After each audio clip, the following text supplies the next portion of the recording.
بسم اللہ الرحمن الرحیم۔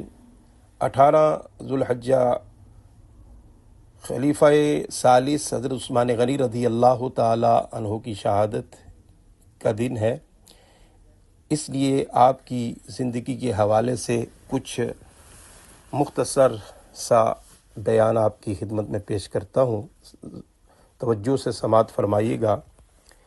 جامع القرآن، خلیفہ ثالث، امیر المؤمنین، ذو النورین، پیکر حیا و غنا، ابو عبداللہ سیدنا عثمان بن عفان رضی اللہ تعالی عنہ کو اوصاف حمیدہ سے وافر حصہ عطا ہوا۔ سرور عالم صلی اللہ تعالی علیہ وآلہ وسلم کے اعلان نبوت سے پہلے دور جاہلیت میں بھی آپ ایسے نیک سیرت تھے کہ نہ کبھی شراب پی، نہ بدکاری کے قریب گئے، نہ چوری کی، نہ گانا گایا اور نہ ہی کبھی جھوٹ بولا۔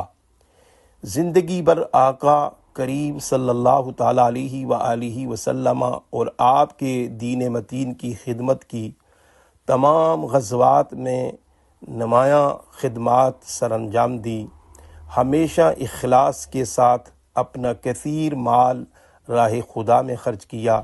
سرور عالم صلی اللہ تعالی علیہ وآلہ وسلم نے آپ کو جنت اور شہادت کی خوشخبری عطا فرمائی اور دیگر کئی فضیلتیں بیان فرما کر عزت افزائی فرمائی۔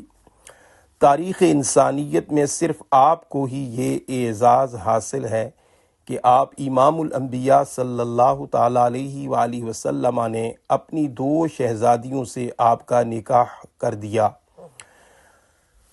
عام الفیل کے 6 سال مکہ مکرمہ میں پیدا ہوئے۔ 34 سال کی عمر میں اعلان نبوت کے ساتھ ہی اسلام قبول کیا۔ پھر 13 سالہ مکی اور 11 سالہ مدنی دور میں رسول اللہ صلی اللہ تعالی علیہ وآلہ وسلم کے نہایت قریبی خدمت گزار رہے۔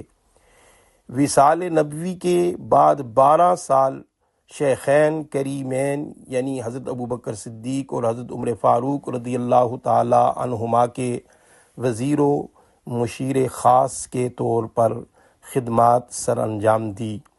محرم الحرام سن 24 ہجری سے ذوالحجہ 35 ہجری تک 12 سال تیسرے خلیفۃ المسلمین کے منصب جلیل پر فائز رہے۔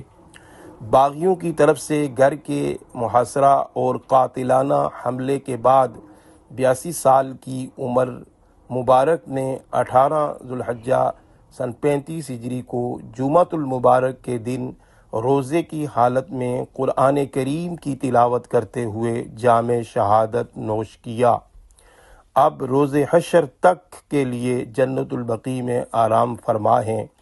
حدیث پاک کے مطابق نبی کریم صلی اللہ تعالی علیہ وآلہ وسلم کے ہمراہ میدان محشر کی طرف روانہ ہوں گے، پھر امام الانبیاء صلی اللہ تعالی علیہ وآلہ وسلم کے ہمراہ جنت کے اعلیٰ مقام میں تشریف فرما رہیں گے۔